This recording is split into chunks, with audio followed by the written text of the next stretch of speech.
जो व्यक्ती ही कथा शेवटपर्यंत श्रवण करतो त्याच्या आयुष्यातील वर्षानुवर्षाची अडकलेली कामे पूर्ण होतात, भाग्यरेषा बदलतात.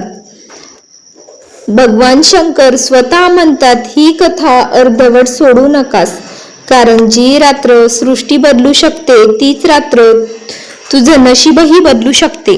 भक्तांनो, ही केवळ कथा नाही, ही महादेवाची परीक्षा आहे.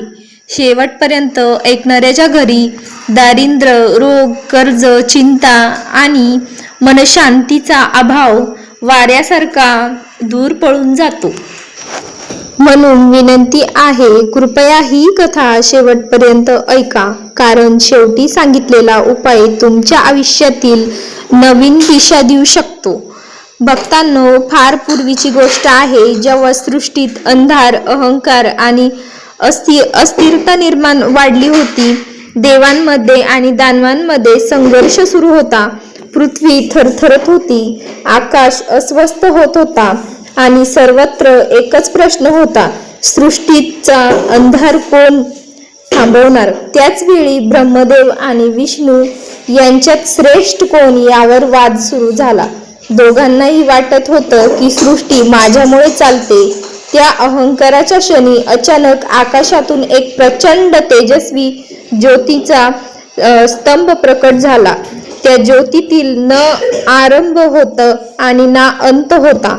ब्रह्मदेव हसाचं रूप धारण करून त्या ज्योतीचा शेवा शोधायला आकाशात उडाले, तर विष्णू पृथ्वीच्या खोल पाताळात शिरले.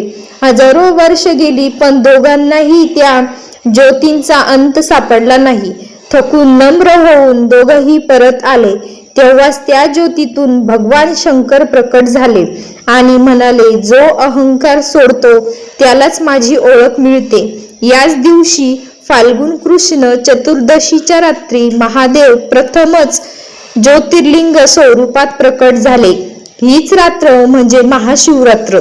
भक्तांनो, ही रात्र सामान्य नाही. ही रात्र अशी आहे की ज्या रात्री देवही जागे असतात. या रात्री केलेली एक छोटी प्रार्थना ही आयुष्यभराचं पाप नष्ट करते. म्हणतात ना, जो भक्त या रात्री उपवास करून, जागरण करून ओम नमः शिवाय म्हणतो, त्याचं मन आणि नशीब दोन्ही शुद्ध होतात. महाशिवरात्रीच्या याच रात्री माता पार्वतीने घोर तपश्चर्या करून भगवान शंकरांना पती म्हणून प्राप्त केलं. म्हणून ही रात्र प्रेम, संयम आणि समर्पणाची सुद्धा आहे. या रात्री केलेली मनापासून ची प्रार्थना वैवाहिक जीवनातील अडचणी दूर करतात. भक्तांनो, समुद्र मंथनाच्या वेळी जेव्हा हलहल विष निर्माण झालं होतं, तेव्हा संपूर्ण सृष्टी संकटात आली. देव, दानव, ऋषी सर्व घाबरले. तेव्हा भगवान शंकरांनी ते विष आपल्या कंठात धारण केलं आणि सृष्टी वाचली. त्या त्यागामुळे ते निळकंठ झालं.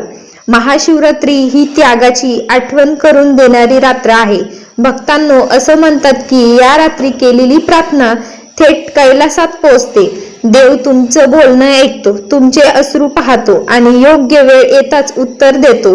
देव कधी उशीर करत नाही, तो फक्त योग्य वेळ पाहतो. जर तुमच्या आयुष्यात अडचणी असतील, तर नोकरीत अडथळा असतील, कर्ज वाढलेलं असेल, घरात अशांती असेल, तर आजची रात्र चुकवू नका. या रात्री फक्त मनापासून एवढंच म्हणा, महादेव आता तूच मार्ग दाखव. भक्तांनो, कथा इथे संपत नाही.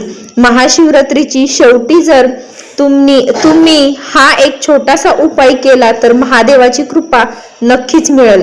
रात्री झोपण्यापूर्वी शिवलिंगावर किंवा मनात शिवाचं ध्यान करून 3 वेळा ओम नमः शिवाय म्हणा आणि मनातील एक इच्छा सांगा. ती इच्छा कोणतीही सांगू नका, कुणालाही सांगू नका. भगवान शंकर म्हणतात, श्रद्धा खरी असेल तर चमत्कार निश्चित होतो.